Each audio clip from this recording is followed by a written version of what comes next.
Hello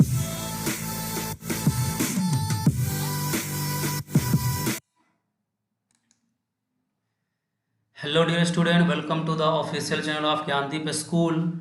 Today I am going to teach you history of class 7 and this is the part 2 video of when, where and how.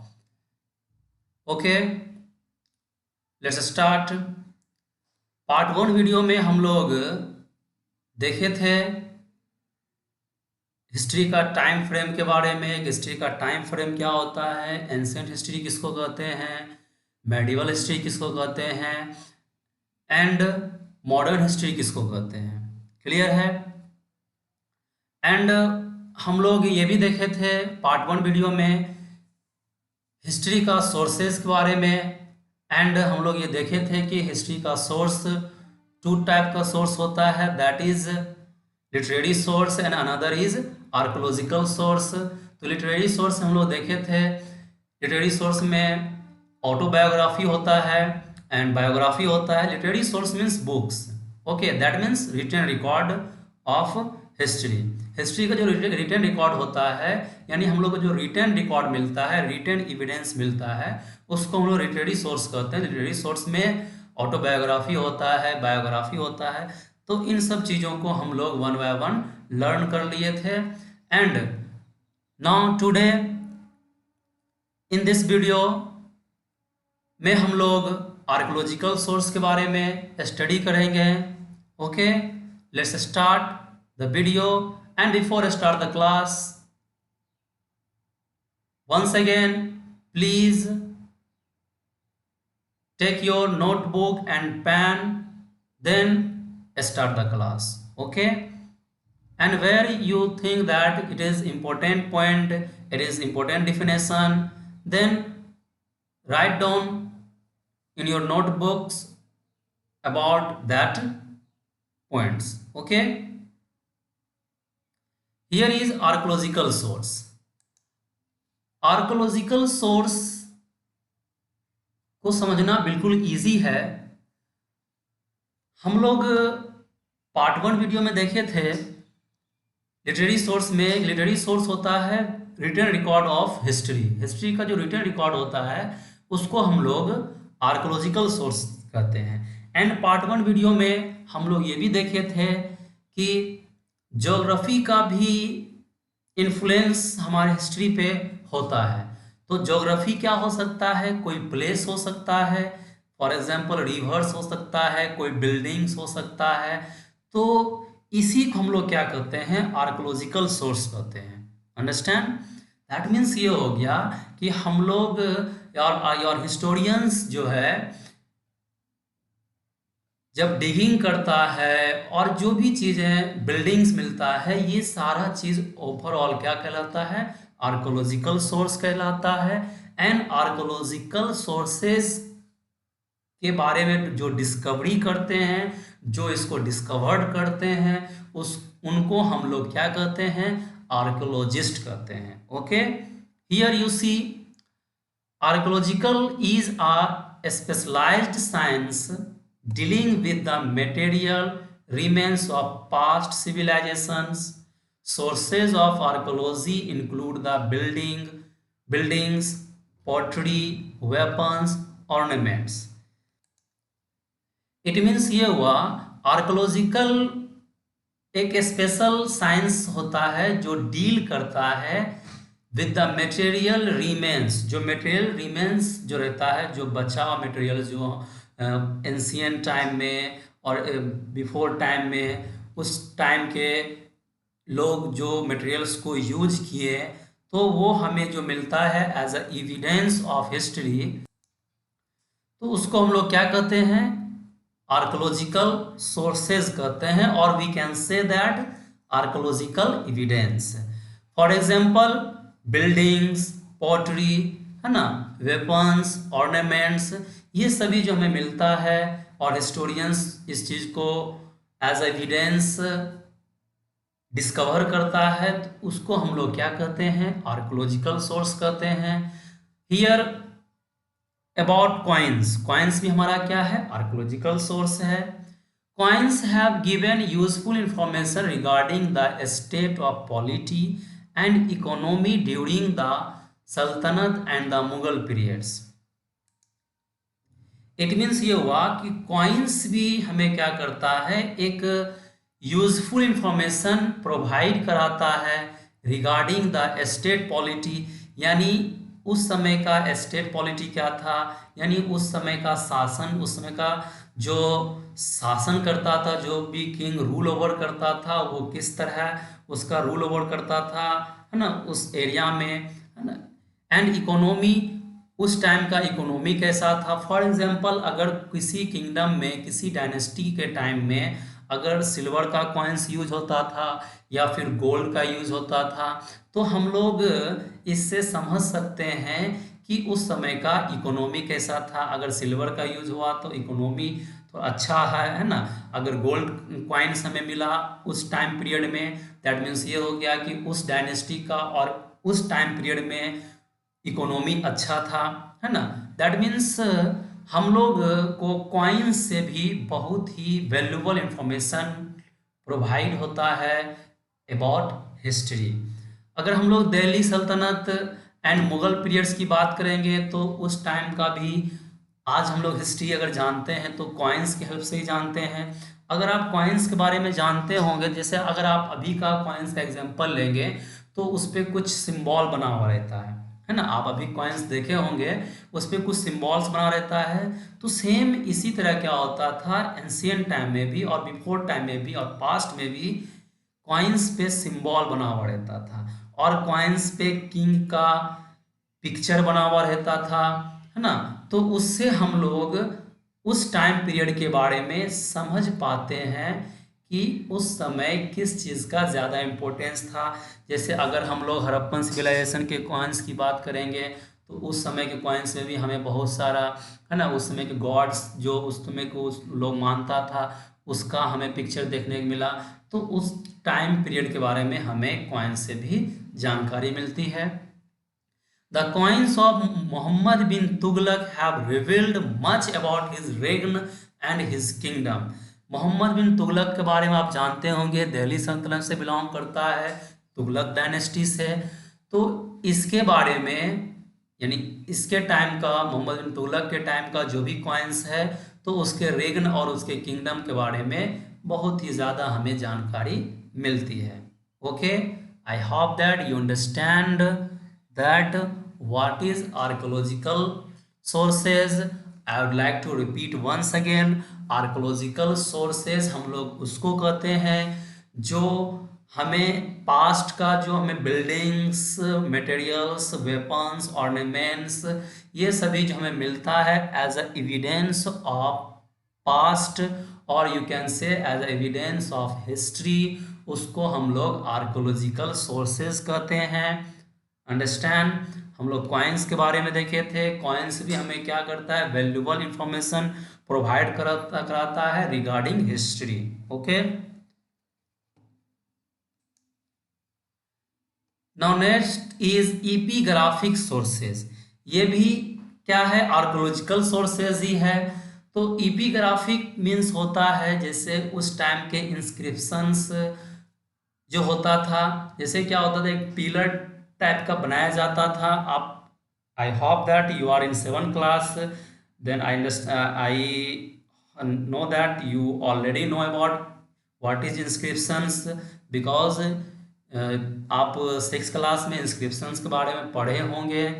सो मैं यहाँ पर inscription का picture नहीं दिया था because मुझे ये लगा कि आप इंस्क्रिप्शन के बारे में जानते हैं।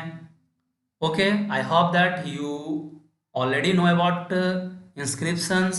तो इंस्क्रिप्शंस क्या है, ये हमारा इपिग्राफिक सोर्सेज है। Okay, inscriptions are of greater use for the pre Mughal than for the Mughal of the Mughal period. It means ये हुआ, अगर हम प्री मुगल की बात करेंगे, फॉर एग्जांपल बाबर के टाइम का, है ना, अकबर के टाइम का, तो उस समय भी क्या होता था, इंस्क्रिप्शन का यूज़ किया जाता था। होता क्या था, बिफोर टाइम में उस टाइम के रूलर्स क्या करता था, इंस्क्रिप्शंस को बनवाता था। जैसे अगर आप सबसे अच्छा एग्जांपल ले सकते हैं अशोक का। अशोक के बारे में आप पढ़े थे 6 क्लास में। अशोक किस डायनेस्टी से बिलोंग करता है, मौर्य डायनेस्टी से। अशोक के बारे में जानते हैं, इंस्क्रिप्शंस को, वो इंस्क्रिप्शन के हेल्प से ही आज हम लोग अशोक के हिस्ट्री को जानते हैं, और we can say that Maurya dynasty के हिस्ट्री को जानते हैं। तो अशोक के टाइम का अगर हम बात करेंगे तो अशोक अपने टाइम पीरियड के बारे में, अपने किंगडम के बारे में, और वो किस तरह अपने किंगडम को रन करता था, किस तरह अपने किंगडम को कैरी करता था, उस सब के बारे में इंस्क्रिप्शन पे वो राइट डाउन करवाया। ओके, तो हम लोग आज उस इंस्क्रिप्शन को पढ़कर, और you can say that historians उस इंस्क्रिप्शन को पढ़कर हमें उसके बारे में जानकारी देता है और जानकारी ही मिलता है। Okay, the Bengal Sultanate specially from the 14th to 16th century, अगर हम लोग बंगाल के डायनेस्टी के बारे में, बंगाल के रूलर्स के बारे में अगर हम लोग देखते हैं तो 14th to 16th century has been understood solely on the basis of epigraphic sources. It means ये हुआ कि बंगाल के रूलर्स के बारे में, बंगाल के उस टाइम के टाइम पीरियड के बारे में, that is 14th century to 16th century का अगर हम लोग हिस्ट्री के बारे में आज हमें जानकारी है, अगर हम लोग उस हिस्ट्री को समझ पाए हैं, है ना, अंडरस्टूड कर पाए हैं, it is only the basis of epigraphic sources. Understand? The inscriptions that reveal India's medieval history, it means ये हुआ कि इंस्क्रिप्शंस ही हमारे मेडिवल हिस्ट्री को रिवील करता है। हम लोग अगर मेडिवल हिस्ट्री के बारे में आज हम लोग जानते हैं तो उसमें इंस्क्रिप्शंस का भी बहुत ही इंपॉर्टेंट रोल है। It doesn't mean that if we are knowing about medieval period today, it doesn't mean that it is only through inscription. Understand? It is also through inscription, because medieval period में क्या था कि उस time के books भी हमें मिला, literary source भी हमें मिला। तो don't be confuse that it is only through inscription. It means आज हम लोग मेडिवल पीरियड के बारे में जानते हैं, तो इसके मतलब ये नहीं समझना है कि सिर्फ हम लोग इंस्क्रिप्शन से ही जानते हैं। Here you see the sentence, the inscription that reveal India's medieval history, it doesn't mean that's only inscription. इसका मतलब ये नहीं हुआ कि सिर्फ इंस्क्रिप्शन से जानते, इंस्क्रिप्शन से भी हमें मेडिवल हिस्ट्री के बारे में जानकारी मिला है। Okay, I hope that you understand very well that what is epigraphic. I would like to repeat once again, epigraphic हम लोग उसको कहते हैं, जैसे इंस्क्रिप्शन हमें मिलता है तो epigraphic से भी हमें उस टाइम पीरियड के बारे में वैल्यूबल इंफॉर्मेशन मिलता है। फॉर एग्जांपल, अगर हम लोग मुगल और हम लोग बंगाल का हिस्ट्री के बारे में आज हमें जानकारी है, तो with the help of inscriptions, and medieval history के बारे में भी आज हमें जानकारी है with the help of inscription. Okay, now next is contacts with foreigners. It means ये हुआ हम लोग before, it means part 1 videos में हम लोग देखे थे फॉरेनर के बारे में, यानी हिस्ट्री के बारे में आज हम लोग जानते हैं। तो एक सोर्सेज फॉरेनर्स भी होता है जो कि हमारे कंट्री में विजिट किया था दैट टाइम पीरियड में। तो उस समय के रिग्न के बारे में, उस टाइम पीरियड के बारे में उन्होंने अपने अकाउंट्स में, और यू कैन से दैट उन्होंने अपने बुक्स में उस टाइम पीरियड के बारे में मेंशन किया। तो आज हिस्टोरियंस उसके बारे में पढ़कर उस टाइम पीरियड का हिस्ट्री को हमें जानकारी देता है। ओके, तो हम लोग यहाँ पे थोड़ा सा ब्रीफली में कॉन्टैक्ट्स विद फॉरेनर्स देखेंगे, बिकॉज हम लोग पार्ट 1 में डिटेल में देख चुके हैं कि कौन कौन सा आया था फॉरेनर ट्रेवलर्स हमारे कंट्री में, लाइक अलबरूनी, इब्न बतूता, है ना, ये सभी जो हमारे कंट्री में आया था, तो उस टाइम पीरियड के बारे में उन्होंने अपने बुक्स में मेंशन किया। दैट्स वाई हम लोग उस टाइम पीरियड के बारे में इनके बुक से भी जानते हैं। Here, during 700 and 1750 AD, a number of people such as the Arabs, the Turks, the Mongols, the Chinese, and the Europeans came to the subcontinent, being attracted by its wealth. It means ये हुआ कि हम लोग अगर time period देखेंगे 700 to 1750 AD, इस time frame में अगर हम लोग देखेंगे तो हमारे कंट्री में अरब्स, तुर्क, मंगोल्स, चाइनीज़ एंड यूरोपियंस हमारे कंट्री में आया, और वी कैन से इंडियन सब कॉन्टिनेंट में आया। आप इंडियन सब कॉन्टिनेंट को पार्ट 1 वीडियो में अच्छी तरह समझ गए थे। ओके, वो लोग क्यों आया? Attracted by it's wealth. That time क्या था? अगर हम लोग इस टाइम पीरियड की बात करेंगे, यानी 700 टू 1750 एडी टाइम पीरियड की बात करेंगे, तो इस समय इंडिया का इकोनॉमी बहुत ही ज़्यादा अच्छा था।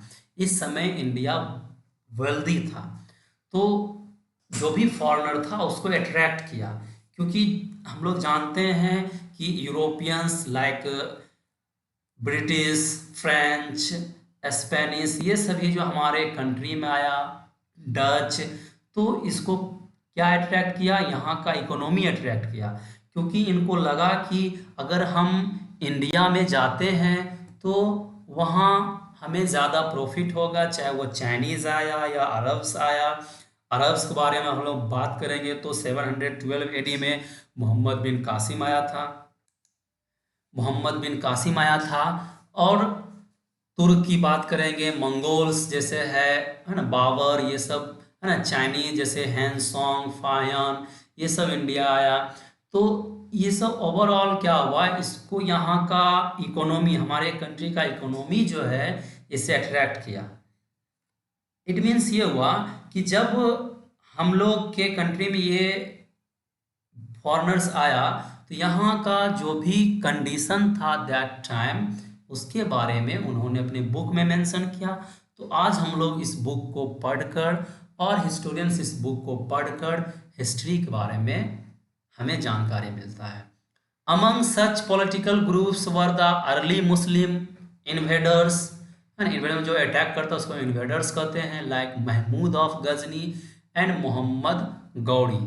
ओके, ये सभी जो है हमारे कंट्री पे अटैक किया। तो ये सब क्या होता था, अपने साथ में स्कॉलर्स को भी लाता था। जैसे अगर महमूद ऑफ गजनी की बात करें तो इसके साथ अलब्रूनी आया था, तो उस समय अलब्रूनी स्कॉलर्स था वो, तो उस समय के टाइम पीरियड के बारे में उन्होंने लिखा, जिसमें आप जानते हैं उसका बुक्स किताबुल हिंद है ना। वो अपने बुक में किताबुल हिंद में इंडिया के बारे में लिखा था। Okay, I hope that you understand.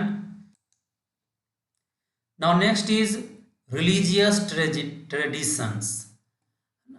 अब क्या है कि रिलीजियस ट्रेडिशन भी हमारे हिस्ट्री में इन्फ्लुएंस करता है। जैसे हम लोग देखते हैं, religion played a predominant role in the medieval Indian society. अगर हम लोग रिलीजन की बात करेंगे, तो अगर हम लोग मेडिवल पीरियड को भूल जाते हैं, अगर हम लोग एंशियंट टाइम में देखेंगे तो एंशियंट टाइम में रिलीजन उतना ज़्यादा रिजिड नहीं था, है ना। बट जब मेडिवल हिस्ट्री में जब हम लोग इन करते हैं, तो दैट टाइम क्या हुआ, रिलीजन जो है बहुत ही ज़्यादा रिजिड हो गया था। सो ये भी एक प्रीडोमिनेंट रोल प्ले करता है मेडिवल इंडियन सोसाइटी पे। In this period major developments in religious traditions and important changes took place in Hinduism. इस टाइम पीरियड में क्या हुआ कि इस समय बहुत ही मेजर डेवलपमेंट हुआ है ना रिलीजियस ट्रेडिशन में, एंड एक इम्पोर्टेंट चेंजेस हुआ हिंदुइज्म में, है ना। Building temple became an important activity among the Hindu rulers.